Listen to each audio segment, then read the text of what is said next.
once it gets to the bottom of the ice sheet, I mean, because you picture, like in Iceland now, when a Jökulhlaups happens and you have a volcanic eruption under the ice, it creates a sub-glacial reservoir that can push its way under pressure to the perimeter of the ice 50 miles away in a matter of a few days. You know, I think that you would have that magnified many-fold here. And what I'm trying to get at here is I believe we're seeing something that's a strong hypothetical possibility. But a lot of work needs to be done to verify whether in fact something like this actually did happen or not. And the more I learn, the more it seems to me that this scenario is a lot more consistent with the actual evidence in the field than the conventional scenarios about the ending of the last ice age. But you got a lot thicker ice all the way to the bottom of the Rift Valley than at the top of the mountain. Yes, and in fact, on some of the tops of the mountains, it's the bare mountains poking up from the ice. And what you would then have is you actually would have a valley. Let's say you have a valley filled, that's a mile deep valley, and it's filled with 3,000 feet of ice. You've still got a meltwater trough, and that meltwater flowing over the ice is going to create a tremendous amount of frictional heat, just that alone, which would probably quickly give it access to the base of the glacier. Because, yeah, I mean, there can be melting. They can have, for example, rain. They have, by studying glaciers in mountains, there can be a spring rainfall on a glacier, and within 24 hours, it's traversed 1,000 feet of ice and reached the base of the glacier. Did it affect the bottom of the glacier? Pardon? Did it affect the bottom of the glacier? Well, it all depends. What the character of the glacier, whether it's a polar glacier or a temperate glacier or where it falls in between. The temperate glacier generally rides on a basal layer of meltwater. If you've ever been to glacier country, you'll see, especially in the spring, there are huge, vigorous streams rushing from caves that are at the margin of the base of the glacier. So this is one major piece of evidence here, Paul, for what I think is the 800-pound gorilla.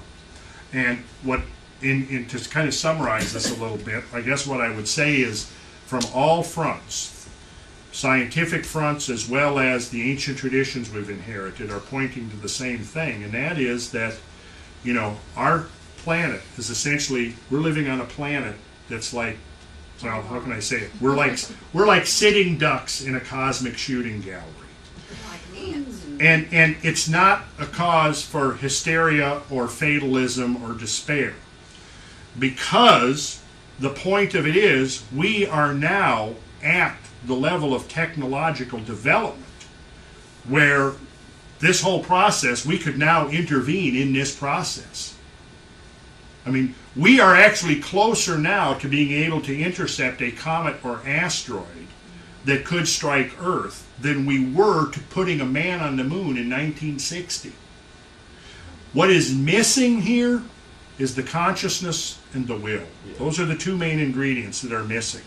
Instead, we're so consumed with the trivial and the day-to-day and all of the infighting that we're all so sucked into here down on the surface of this planet, thinking that this guy over here who's different than us is somehow our enemy, but we're all in the same boat exactly. And our salvation relies on us getting our shit together and realizing that if we pull together, this is something, the Bible talks about the curse that accompanied the fall of man. The Sumerian tradition has its counterpart. American Indian traditions have their counterpart. The curse that came upon the earth with the expulsion from paradise.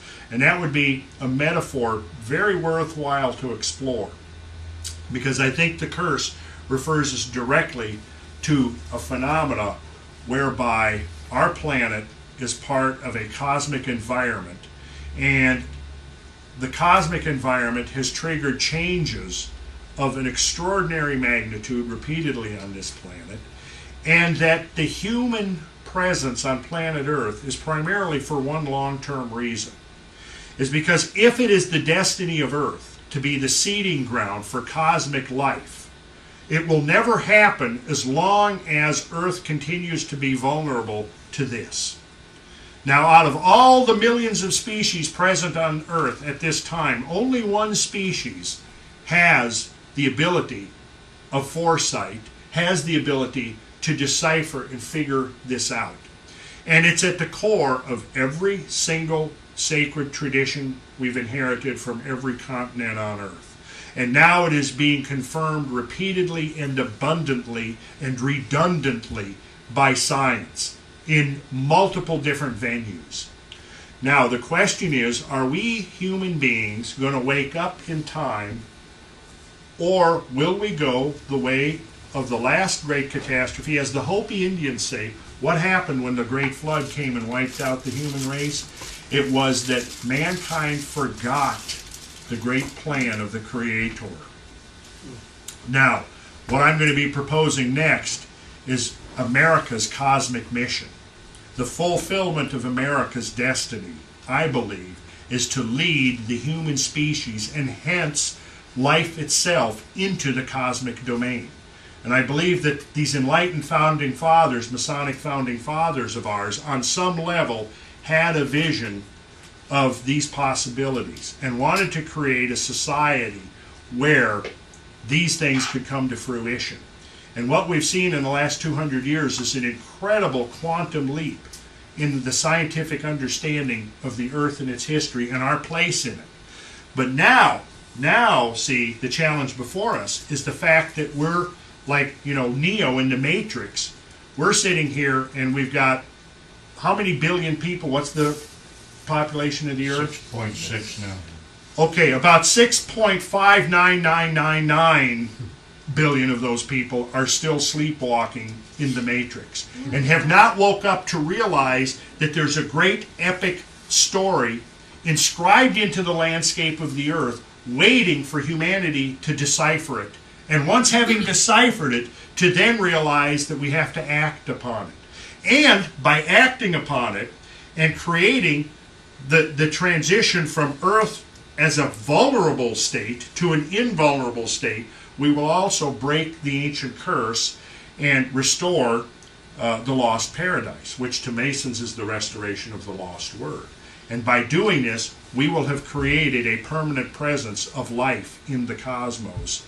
And that's the way we guarantee that life cannot be destroyed by these events in the future. Or our civilization, which, as it turns out in consequence, is really the fragile element in this whole equation. The most fragile term in this whole equation is this civilization we've managed to create within the last couple thousand years. And it wouldn't take much. It wouldn't take an event like this to basically set us right back to the Stone Age, to where we have to start like Sisyphus all over again, pushing the stone up the hill.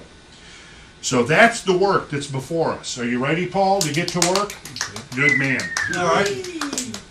The last thing I want to say is Brad and I are still and always looking for team members to help us go out in the field to document this stuff, so that when we make our assault on the halls of academia, we've got not a little, a little swizzle stick, but we have a battering ram of evidence, because that's what it's going to take. Very good. So bear that in mind, and we've got an expedition we're trying to organize for next month out to the Chaco, Wow. the mysterious and lost Chaco culture. So how many days or weeks? It would be 1 week. 1 week, like from a Saturday to a Saturday.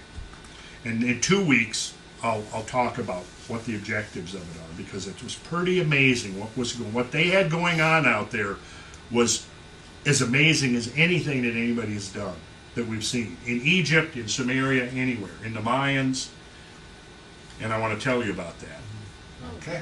and why it mysteriously disappeared just like that.